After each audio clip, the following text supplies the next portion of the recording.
Terowongan Casablanca. Kisah ini sudah melegenda di masyarakat ibu kota. Bahkan kisahnya ini pernah diangkat ke layar lebar. Sudah banyak kejadian aneh menimpa orang-orang yang melintasi di terowongan sepanjang 8 km ini. Kecelakaan juga sering terjadi di tempat ini. Konon, banyak terdapat makhluk halus berkeliaran di sekitaran terowongan ini. Maka, ketika melewati terowongan ini, pengemudi disarankan membunyikan klakson 3 kali agar tidak diganggu oleh makhluk halus yang menghuninya. TPU Jeruk Purut.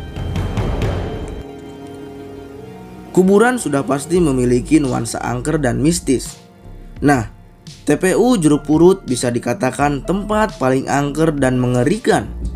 Banyak cerita dari para petualang uji nyali yang menyatakan melihat aneka penampakan. Sosok paling terkenal adalah penampakan seorang pastor tanpa kepala yang berjalan menenteng kepalanya sendiri sambil diikuti seekor anjing.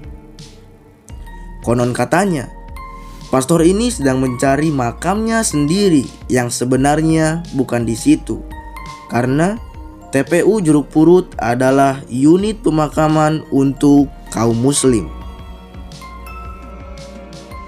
Jembatan Ancol. Ibu kota Jakarta memiliki segudang kisah mistis. Kali ini dari daerah utara, tepatnya di Ancol. Di sini terdapat sebuah jembatan tua peninggalan Hindia Belanda yang dihuni oleh hantu si manis. Kisah si manis jembatan Ancol berawal dari seorang gadis manis yang diperkosa lalu dibunuh dan kemudian mayatnya dibuang ke kali. Semenjak kejadian tersebut, hantu si manis kerap menampakkan diri, seperti pengakuan dari seorang penjual kios rokok yang mengaku didatangi oleh seorang gadis cantik lalu kemudian tiba-tiba menghilang. Legenda ini telah menginspirasi sinetron dan film. Bedugul Taman Rekreasi Hotel. Di dataran tinggi Bali menuju Danau Bedugul, terdapat sebuah tempat bernuansa mistis.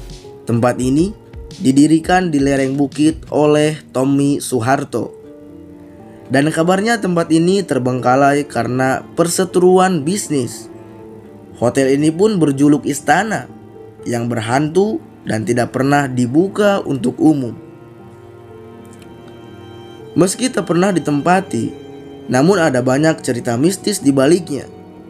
Ada cerita mengenai banyaknya arwah gentayangan, mulai dari pegawai, pekerja konstruksi, hingga pesaing bisnis yang tewas mengenaskan. Tidak hanya itu saja, pada malam hari kerap terdengar suara keramaian yang seolah-olah hotel ini berpenghuni. Hotel Majapahit. Hotel Majapahit ini dulunya bernama Hotel Yamato. Di hotel inilah insiden perobekan bendera Belanda berwarna putih biru menjadi merah putih oleh anak-anak muda Surabaya terjadi. Namun di balik kejadian bersejarah itu, Hotel Majapahit adalah hotel yang angker. Penampakan terjadi siang dan malam di semua sudut ruangan. Penampakan noni-noni Belanda mengenakan gaun sering terjadi.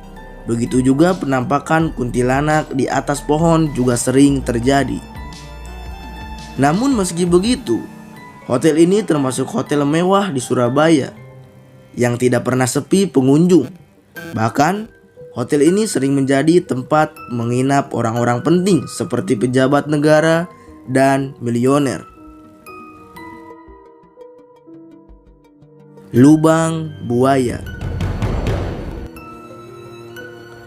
Lubang Buaya adalah saksi bisu atas kejadian paling tragis dalam sejarah Indonesia, yaitu peristiwa G30S PKI. 7 perwira TNI dibunuh secara sadis dan dibuang ke lubang buaya. Untuk menghormati para korban, didirikanlah sebuah museum tepat di atas lubang sumur tersebut. Konon, sering terdengar suara-suara teriakan dan tangisan di sekitaran museum. Dipercaya, ini adalah suara para perwira yang sedang disiksa. Terdapat juga penampakan tentara dan kesurupan yang terjadi di lubang buaya. SMAN 3 dan 5. Sekolah favorit di Bandung ini terkenal akan keangkerannya. Kompleks sekolah berarsitektur khas Belanda ini menyimpan cerita-cerita horor seperti penampakan pastor atau tentara Belanda yang melewati lorong-lorong sekolah. Sosok paling terkenal di sekolah ini adalah hantu Nancy, seorang noni Belanda yang kerap menampakkan diri di antara satu jendela sekolah.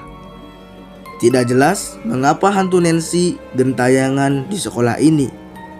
Ada yang mengatakan ia bunuh diri atau diperkosa. Yo, jangan lupa subscribe guys.